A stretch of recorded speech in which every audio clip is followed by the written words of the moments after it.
Good morning guys. आज का हमारा टॉपिक है इलेक्ट्रोनेगेटिविटी। ठीक है, इलेक्ट्रोनेगेटिविटी क्या होती है? It is a tendency of an atom to attract the shared pair of electron toward itself. ठीक है, देखो सपोज करो आपके पास एक एटम है ए, इस एटम के आउटर मोस्ट में इलेक्ट्रॉन है। एक एटम है बी, इसके भी आउटर मोस्ट इलेक्ट्रॉन है। ठीक है, हमें पता है इस इलेक्ट्रॉन और इस इलेक्ट्रॉन, ठीक है, इलेक्ट्रॉन्स के बीच क्या होगी? बॉन्ड बनने की कोशिश होगी। ठीक है, पर देखो यहाँ नेगेटिव है, यहाँ नेगेटिव है, फिर भी बॉन्ड बन जाता है। क्यों? ये तो रिपेल करेंगे। ठीक है, पर ये इतने नज़दीक नहीं आए हैं एक दूसरे के कि ये रिपेल कर सके। सो अगर ये एक दूसरे के इतने नज़दीक नहीं आए हैं, रिपेल ना कर सकें, तो आपका क्या होगा? तो हम इसको क्या कर सकते हैं?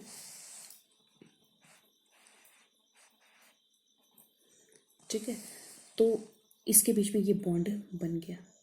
अब सपोज करो ए ज़्यादा इलेक्ट्रोनेगेटिव है।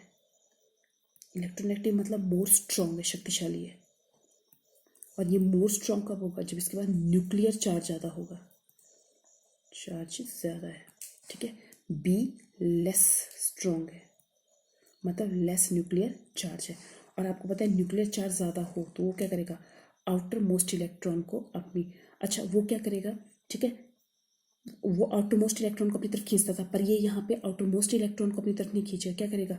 इस पूरे के पूरे बॉन्ड को अपनी तरफ खींचने की कोशिश करेगा। ठीक है, एक इलेक्ट्रॉन यहाँ था, एक इलेक्ट्रॉन यहाँ था, अब दोनों इलेक्ट्रॉन ए के पास चले गए। तो अगर दोनों इलेक्ट्रॉन ए के पास चले गए तो ए के पास क्या हो जाएगा? नेगेटिव चार्ज आ जाएगा। पर ये इलेक्ट्रॉन पूरी तरह से ए के पास नहीं जाता। ठीक है, ये क्या करेगा? यहाँ तक जाएगा, सिर्फ पूरी तरह से नहीं जाएगा, सिर्फ ये यहाँ तक जाएगा। तो उससे क्या फ़र्क पड़ेगा? तो उससे ये फ़र्क पड़ता है आपका। ठीक है, इस पे जो नेगेटिव चार्ज आएगा वो पार्शियल आएगा, थोड़ा सा कम आएगा।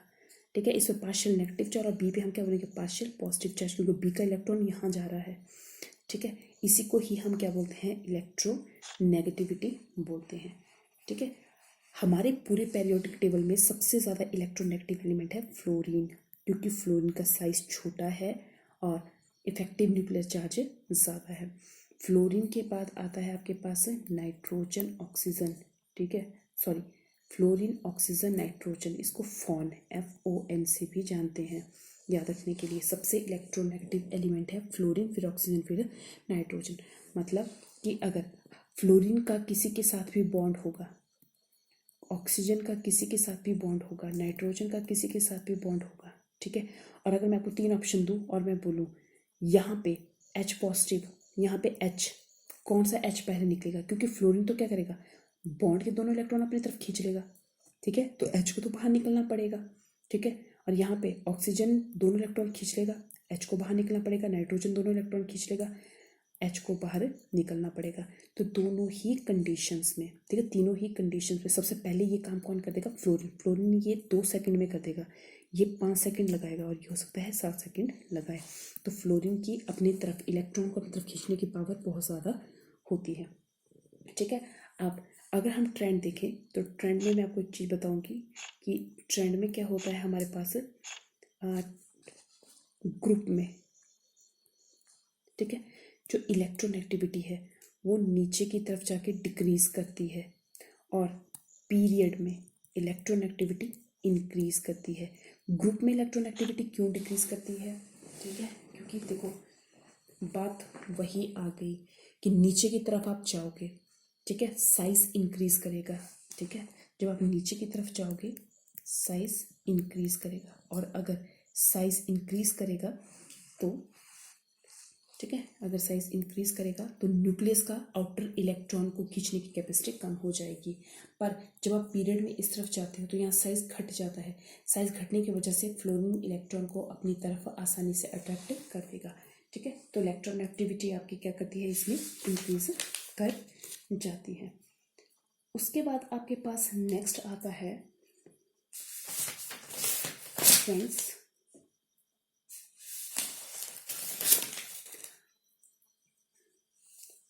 Oxidation state. ये मैंने आपको बिल्कुल स्टार्टिंग में ही ऑक्सीडेशन स्टेट करवा दी थी। जैसे अगर आप देखोगे ग्रुप में जाओगे तो ग्रुप में ऑक्सीडेशन स्टेट क्या होता है कि वही जो मैंने वैलेंसी बताई थी आपको, ठीक है। जैसे हाइड्रोजन पे H1, हीलियम पे कोई चार्ज नहीं होता, ठीक है। फिर बोरोन पे क्या चार्ज होगा, फिर बेरिलियम पे चार्ज क्या होगा, ठीक है, सॉरी, लिथियम पे क्या चार्ज होगा, फिर बेरिलियम पे क्या चार्ज होगा, फिर बोरोन पे क्या चार्ज होगा, कार्बन, नाइट्रोजन, ऑक्सीजन पे क्या चार्ज होगा। तो आप क्या कर सकते हो, इसमें चार्जेस देख सकते हो और आराम से बता सकते हो। अगर मैं ग्रुप की बात करूँ तो lithium, sodium, potassium, rubidium and caesium ये है, ठीक है। हमें पता है लिथियम 1s2 2s1, एक इलेक्ट्रॉन अगर निकाल दिया यहाँ से तो लिथियम पे कैसा चार्ज आ गया, +1।